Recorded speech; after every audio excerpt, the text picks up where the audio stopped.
Bienvenidos a Semana. Hacemos conexión a esta hora con el reconocido periodista y economista Silverio Gómez. Él fue director de ProColombia en España y ha escrito un libro cuyo título de entrada llama la atención. 2022-2026, el desastre anunciado del último Aureliano, en referencia al gobierno de Gustavo Petro. Silverio, un gusto tenerlo en Semana. Yesid, muy buenas tardes. Jairo, también recordando verlos después de haberlos visto mucho tiempo al lado trabajando, que sabíamos cuándo arrancaba el día, pero no sabíamos a qué hora veíamos anochecer a Bogotá. O sea, sí, porque pues los periódicos trabajan en la noche en buena parte. Grato, muy grato y verlos en estas posiciones ya de director de semana y de editor general. Felicitaciones y pues muy contento, la verdad. Muchas gracias, Silverio. Así es, compartimos muchos años en la sala de redacción del Tiempo, donde usted fue, pues ocupó muchas posiciones, entre ellas el de editor multimedia, cofundador de Portafolio, editor económico, en fin, una larga carrera periodística, Silverio.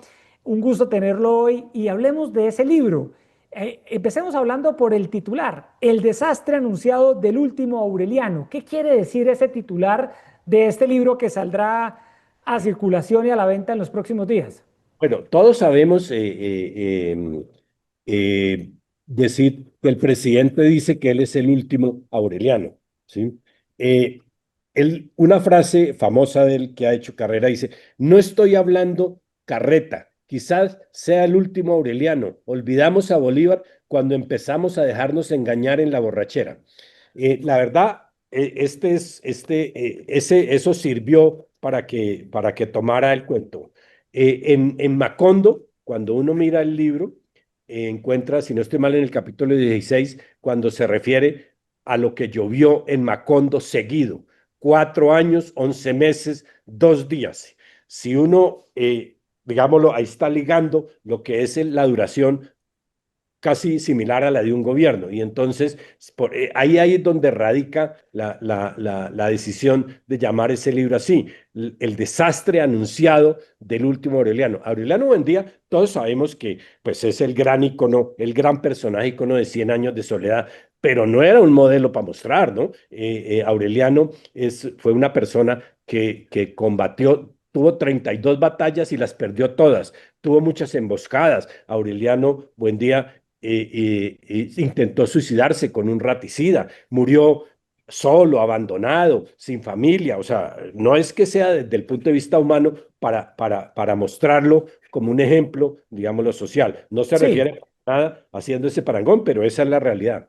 y usted habla de un desastre anunciado, como si el gobierno de Gustavo Petro hubiese sido de antemano un desastre anunciado. ¿Usted lo ve así? ¿Usted cree que era un desastre anunciado lo que hemos vivido en estos 3 años?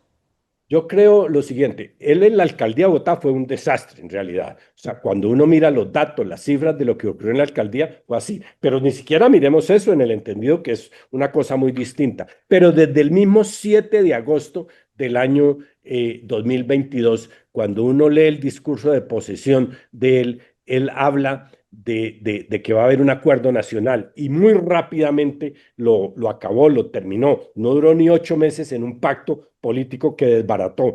Eso es así, pero se expresa en cosas muy concretas. Mire la cantidad de ministros que ha tenido. ¿Sí? 56 ministros con lo último que acaba de ocurrir, ¿sí? Entonces, en una situación en la cual uno mira y dice, tres cancilleres, va para el cuarto canciller, ¿sí? Tres ministros de justicia, ¿sí? Va para tres ministros de agricultura, tres ministros de minas, tres ministros de comercio. El ministro de comercio, que es un tipo, una persona tan importante, está acéfalo. Acaban de nombrar una señora que no tiene la más mínima experiencia. Tres ministros de educación, tres ministros de las TICs, cuatro ministros del deporte, cuatro ministros de transporte, ha tenido cinco directores de Invías, o sea, en un sector tan importante como, digámoslo, en la infraestructura.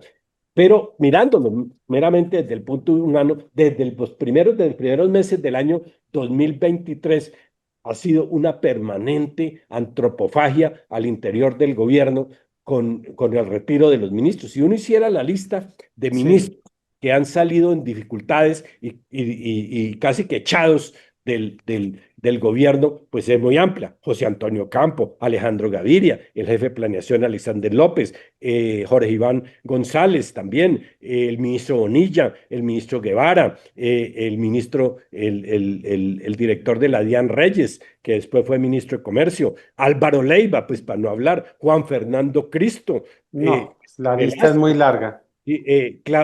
bueno, y otros personajes como por ejemplo que Claudia López fue también terminó al cabo de un año hablando muy mal del presidente y hoy sabemos toda todo lo que dice y a lo que se refiere sobre el presidente Petro. El ministro Murillo, el ministro ahora Laura Sarabia que se va, digámoslo, con el tema. Y ya terminando, uno no puede sentirse orgulloso los líderes del partido como que son Bolívar y el mismo, Claro, todos no tienen que sentirse los jefes más importantes, los funcionarios, los jefes del pacto histórico y de todo eso son Armando Benedetti y este señor Sade. O sea, uno dice, wow. el pastor que acabó de llegar, Silverio, en un capítulo usted se centra en algo que usted ha estudiado, investigado y se ha especializado durante su gran trayectoria como periodista y es en el tema de economía.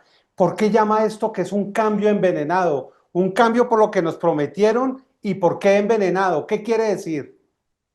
Por dos razones, digámoslo, o por tres razones centrales. Mire, si uno coge el crecimiento de la economía colombiana entre el año 2002 y el año 2022, o sea, 5 gobiernos, la tasa promedio de crecimiento es del 4%. Si uno coge la tasa de crecimiento entre el 23, o sea, esos años, incluyendo la pandemia, porque un año de crecimiento muy alto, como fue el año 2021, recuperó lo de la pandemia, pero entre el año 2022 y el año 2026, el crecimiento de la economía está escasamente en el 2%.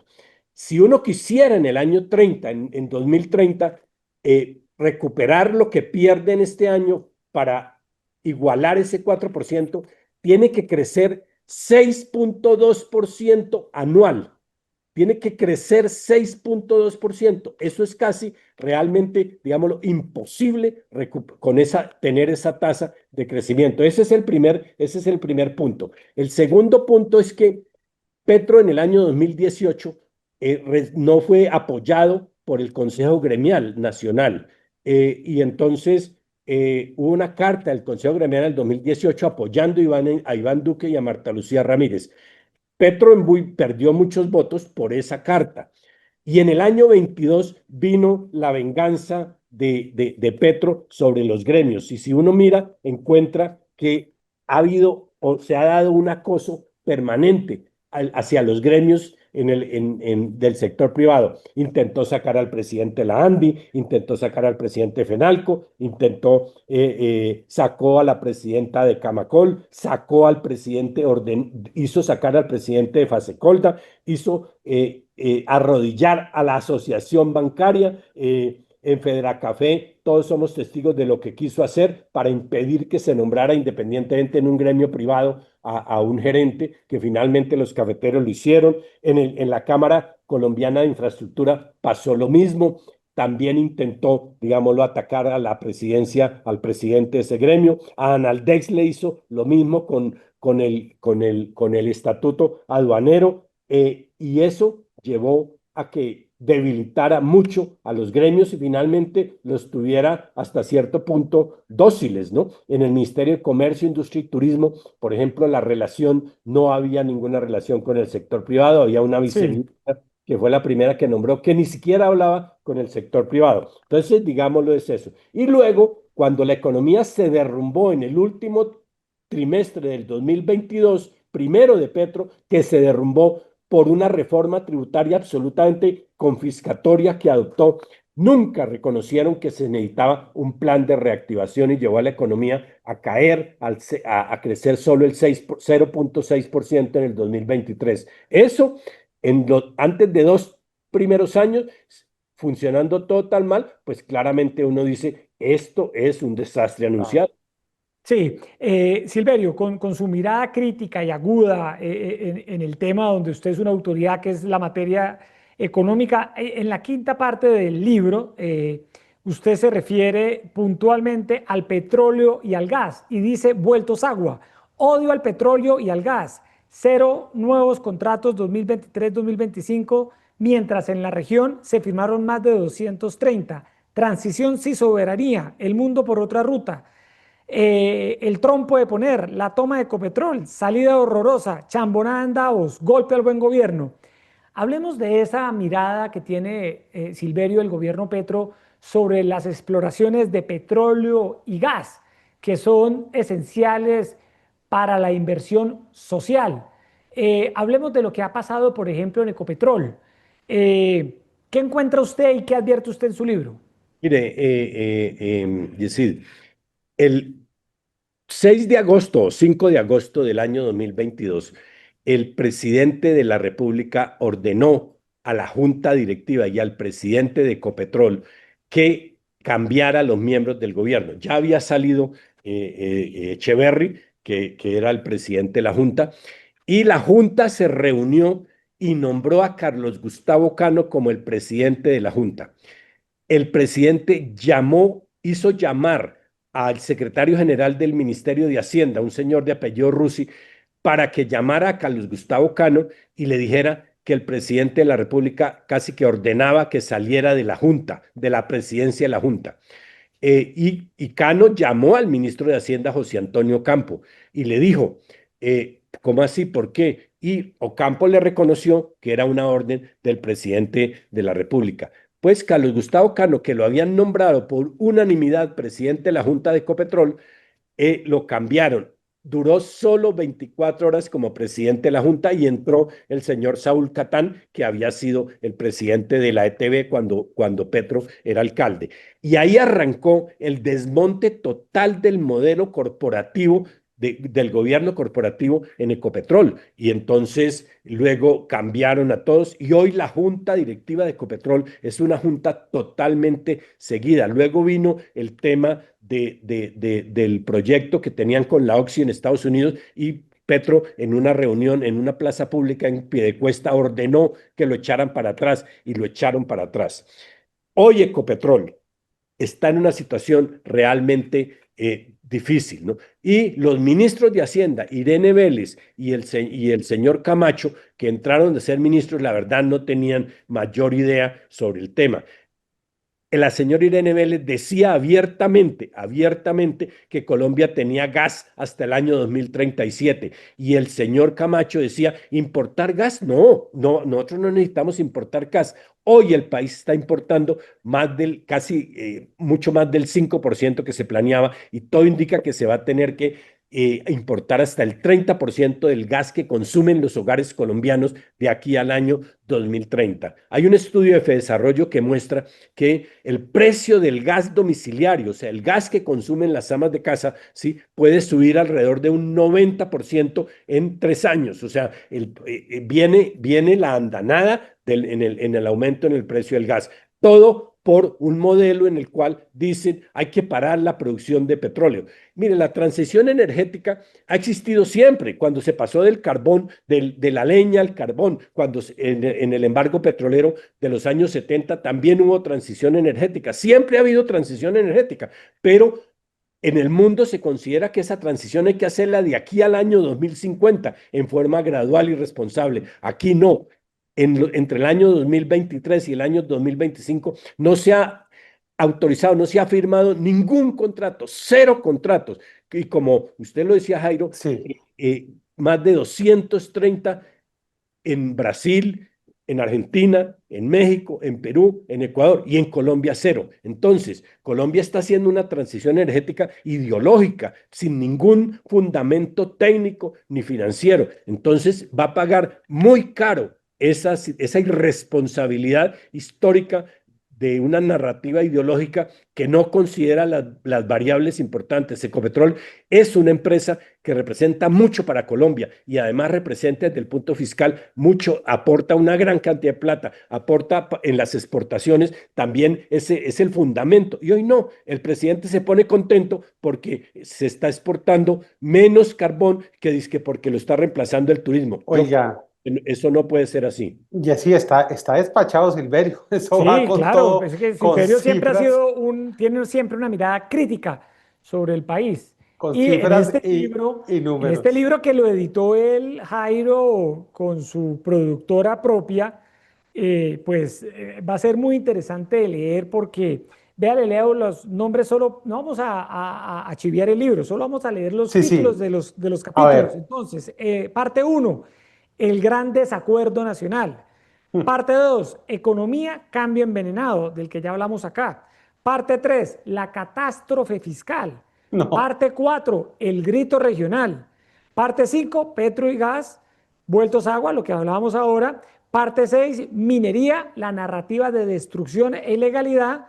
Y viene algo que se llama el epílogo, que vamos a hablar ahora, Jairo, que es la despedida de Aureliano y buscando la mejor opción. O sea, ahí están los titulares que invitan claramente a la lectura. Silverio, ¿qué es eso? Ya si nos vamos al epílogo, la despedida de Aureliano, porque usted empieza con el titular del libro, El desastre anunciado del último Aureliano, pero veo que ya al final la despedida de Aureliano, buscando la mejor opción. ¿Qué significa eso? Bueno, ese epílogo, pues porque el libro realmente va hasta faltándole un año al gobierno, o sea, la parte fuerte, pero se hace una proyección que es así. Se toma unos escenarios montados sobre dos variables que son la gobernabilidad y la situación económica y su entorno, y se apoya en la inteligencia artificial y se les dice, por favor, deme cuatro escenarios. Y entonces pintan cuatro escenarios posibles de lo que pueda pasar en el último año. Son escenarios que pueden darse. La verdad, digámoslo, no es decir uno va a pasar esto, sino estas son, digámoslo, las cuatro opciones. Hay un primer escenario sobre un comportamiento pacífico, o sea, el presidente adopta una posición tranquila y entra a lograr algo, a sacar, digámoslo así, algunas reformas. Luego hay un segundo punto que es muy fuerte, que es en donde el presidente se radicaliza y llega a enfrentarse con los poderes, como lo ha hecho ya. El segundo capítulo, por ejemplo, que se refiere el gran desacuerdo nacional, encuentra que el presidente no ha hecho acuerdo absolutamente con nada. Los alcaldes, los gobernadores, los gremios, las cortes, los sindicatos, o sea, muchos sindicatos están ya, digámoslo, aflorando las disputas, las reformas han sido, digámoslo, entonces eso se puede radicalizar. Hay un tercero que es, digámoslo, con que todo siga, digámoslo, igual, y hay un cuarto en donde se piensa que de pronto podría, digámoslo, irle muy bien. Yo creo que, digámoslo, los escenarios están ahí. Al leerlos uno se da cuenta con cuál se queda, porque no, eso es muy difícil saber uno lo que va a pasar. Evidentemente, sí hay una pérdida de riqueza, digámoslo, muy grande en el país y esas consecuencias las vamos a ver en el futuro, pero dentro de lo posible, ¿cómo terminamos? Yo creo que hay elecciones, o sea, sí va a haber elecciones legislativas y presidenciales en un ambiente tosco, digámoslo así, hostil, de enfrentamientos y tal, pero Colombia saca adelante, digámoslo, la sucesión presidencial. Y la segunda parte se refiere a, se sacaron con un grupo de De lo de personas buscando la mejor opción, y de buscando la ¿qué mejor es opción. eso? Eso es que se toma 44 cualidades, cualidades de alta relevancia, o sea, las no negociables, que son las que un presidente debe tener, unas de mediana relevancia y unas de baja relevancia, que son las personales, ser compañero, ser amigo, todas esas partes. A las primeras se les da una calificación de 5, a las segundas se les da una calificación de 3 y a las terceras una calificación de 1. Entonces, el lector tiene que coger esas cualidades, calificar a los candidatos, se saca un listado y se le dice, escoja 5 candidatos de aquí, 5 aspirantes, digámoslo así, y califíquelos. Y entonces ese es el candidato preferido. Evidentemente, pues no se inclina, el libro no se inclina por ningún candidato, pero muestra una manera de que la gente vea y analice cuáles son, digámoslo así, las cualidades que debe Las tener un Pero características. en el caso particular suyo, Silverio, ¿usted a quién ve con posibilidades de ganar la presidencia en el 2026? ¿Su olfato qué le indica? Mi olfato indica que la izquierda será derrotada brutalmente en el año 2026. ¿Y que va a ganar quién? ¿Qué, o quiénes podrían estar en la segunda vuelta? En la segunda vuelta, no, eso es muy extremadamente difícil en entendido que ni siquiera sabemos cuándo o quiénes van a estar en la primera vuelta. Yo sí creo, contrario a lo que dice mucha gente, que es mejor que hayan hartos nombres en este momento, sí, porque demuestra que en el país hay una gran inteligencia, una gran capacidad y un gran talento para sacar esto adelante. Y es además, el próximo presidente tiene que ser un personaje con unas características especiales, como lo dijo el profesor, el abogado Gaona en su charla, dijo que el presidente tenía que ser una persona ejemplar, que no podemos seguir teniendo un presidente en el siglo XXI con características del siglo XX, ni pensar en el siglo XXI como se pensaba en el siglo XX. Entonces yo creo que eso es muy bueno, que hayan hartos, digámoslo, candidatos. El proceso está muy bien definido, vienen las consultas y tal, y yo creo que lo único que me atrevo a decir es que la izquierda le va a ir muy mal en el año, digámoslo, 26, por todos esos factores que contiene el libro. Sí, ahora bien, de todos los problemas que va a heredar el próximo gobierno, del actual gobierno, Silverio, ¿cuáles son esos dos o tres problemas y qué habría que hacer? Porque usted, además de ser un agudo crítico, usted plantea soluciones, usted propone, usted no se queda solo en el diagnóstico del problema, sino que plantea alternativas. Hablemos de dos o tres problemas muy serios y qué tendría que hacer el próximo presidente o presidenta una vez suceda a Petro en agosto del próximo año. Yo creo que evidentemente el país necesita unas reformas. Yo creo que la reforma laboral que se acaba de aprobar en el Congreso es una reforma mediocre. Mediocre, ¿por qué? Porque lo único que se está logrando es recuperar algunas reivindicaciones que tenía en los años 90, pero desde el punto de vista de talento y de trabajo futurista no hay absolutamente nada. Yo creo que esta reforma sí se le va a dar una cifra de 2 horas adicionales y se va a pasar de 75 a 100%, pero ese no es el verdadero problema del sector laboral en Colombia. Colombia tiene hoy un talento humano muy distinto al que tenía hace 30 años, que está vinculado a los desarrollos tecnológicos y a todo lo que, digámoslo, hoy estamos viendo. Ese es un tema que hay que ponerle mucho cuidado. Complementariamente, tiene que enfrentar un problema crítico que se llama la informalidad. No puede ser, Yesidi Jairo, que en Colombia trabajen 4.500.000 personas en el campo y haya 4 millones sean informales. Eso no puede ser, ¿se me entiende? En pleno, aporta ya muy adelante, ya en el siglo XXI, la informalidad en las ciudades. Mire, ¿cuáles son los sectores que más están creciendo en la economía? Entretenimiento, diversión, eventos, ¿sí? El sector agropecuario. Y entonces uno dice, bueno, si están creciendo, ¿dónde generan los recaudos? Resulta que esos sectores son los más informales. En Colombia, alrededor del casi el 90% del empleo nuevo generado se está generando informalmente. Y esos sectores a los que aludo son sectores que no pagan impuestos, son sectores que están por fuera de la corriente, por fuera de los mecanismos de seguridad social. Ese es un tema que tiene que ponerle mucho cuidado el próximo gobierno. En el tema de la minería y el petróleo, no vamos a entrar a discutir si la transición energética sea buena, mala. En el mundo se está pensando que sea de aquí al año 2050, pero Colombia tiene que recuperar la capacidad nuevamente para hacer exploración y explotación de petróleo y volver a que lleguen empresas extranjeras a hacer minería sostenible. Y en el tema fiscal, es un tema de unas dimensiones muy grandes, es un tema tecnocrático. Mire, el gobierno, para ponerlo en términos sencillos, el gobierno dice que va a tener un déficit fiscal de 7,1% del PIB. Eso lo interpreta uno muy sencillo. Son 129 billones de pesos que le falta al gobierno. Quiere decir que cada punto del PIB vale 16, 17 a 18 billones de pesos. Le faltan 130 billones de pesos. Para mí realmente sí hay un problema de la regla fiscal y todo eso, pero la regla fiscal no se aplica en todo el mundo. En Estados Unidos se habla del techo de la deuda y el problema de la deuda en Estados Unidos es un problema político entre republicanos y Sí. demócratas. cuando los demócratas están en el poder, gastan plata, y cuando están los republicanos, también gastan, y se tratan mal, se dicen son derrochones, son holgazanes. En Colombia, el tema es, lo que pasa es que la situación de Colombia obviamente no se puede comparar con la de Estados Unidos, pero hay que enfrentar el problema.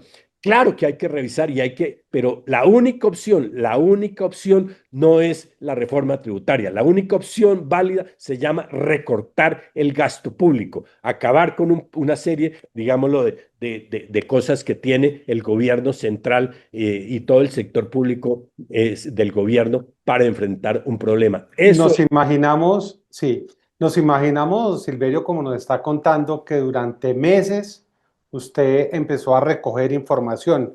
Y quiero preguntarle dos cosas muy rápidamente que van en un mismo sentido. ¿Por qué termina usted escribiendo un libro con este tema? ¿Qué lo llevó a llevar y dejar plasmado ahí en un libro esto? ¿Y qué fue lo que más lo impactó? Ya cuando usted reunió toda la información, se sentó a escribir y terminó. ¿Qué fue lo que más le impactó o lo más revelador que usted encuentra en su propio libro y por qué lo hizo?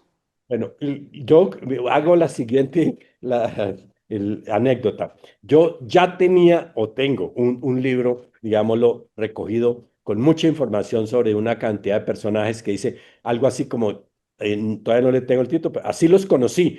Unos ministros de Hacienda, unos ministros, sí, de Comercio, los presidentes de la República, que yo tuve oportunidad de trabajar desde cuando en el tiempo, que realmente fueron como desde el año 80, 90, ¿sí? Hasta mucho más tiempo, 4 o 5 presidentes que tuve contacto. Ese libro, digámoslo, está ahí, se paró.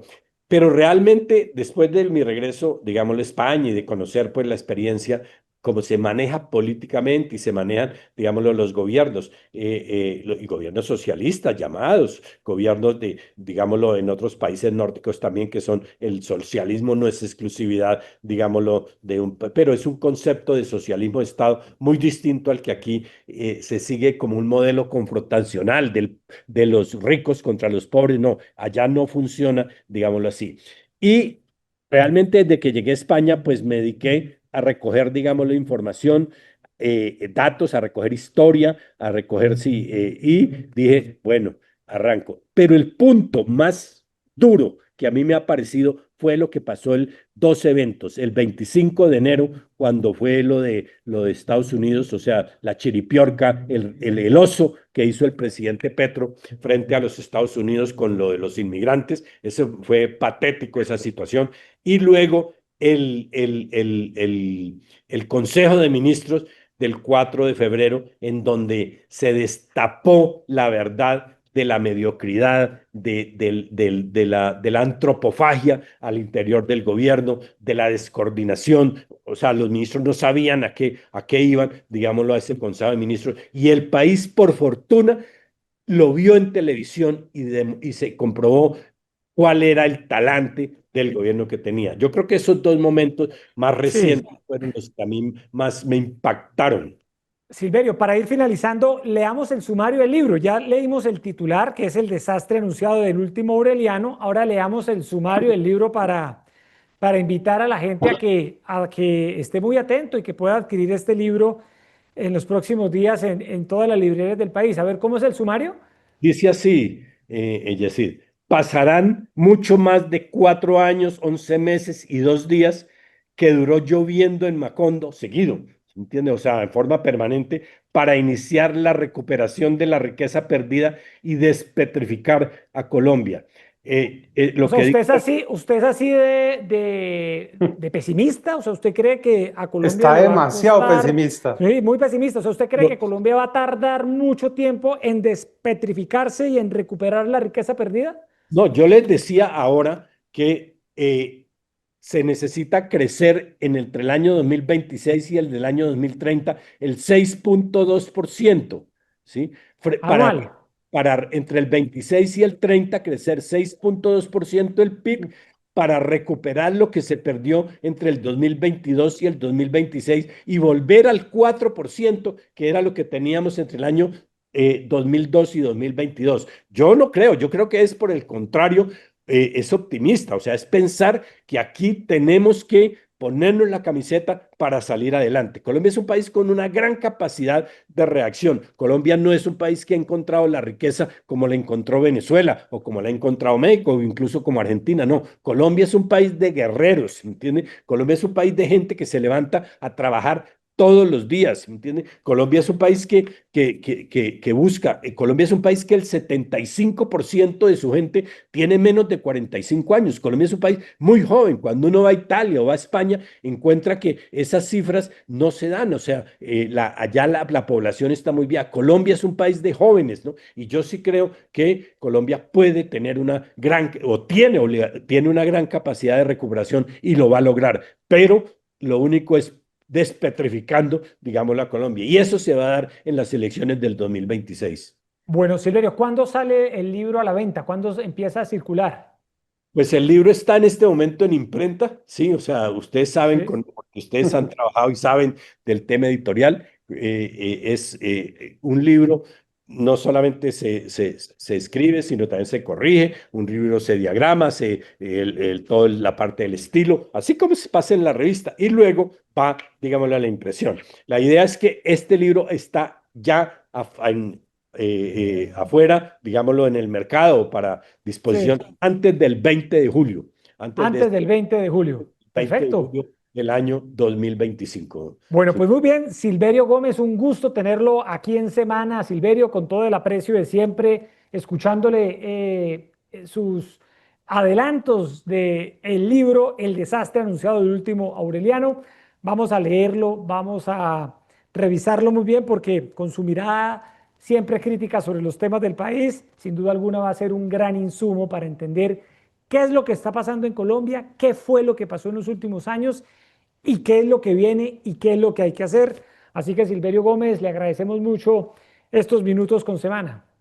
Eh, Yesid y Jairo, muchas gracias y la verdad les quiero terminar solamente con esto. Parte 2, en el capítulo 2 dice economía, cambio envenenado. El primer punto que dice es un daño muy grande, pero reparable. Eso muestra Mm, que Ah, hacia el futuro, bueno, claro, digámoslo, claro. algo de optimismo. Algo de optimismo, se puede reparar el daño. tenemos Bueno, que Bueno, repararlo. bueno, muy bien. Era Silverio Gómez, periodista, aquí en Semana, hablándonos de su libro que estará en circulación antes del próximo 20 de julio. A todos ustedes, gracias por estar conectados como siempre con Semana y sigan toda la información en semana.com.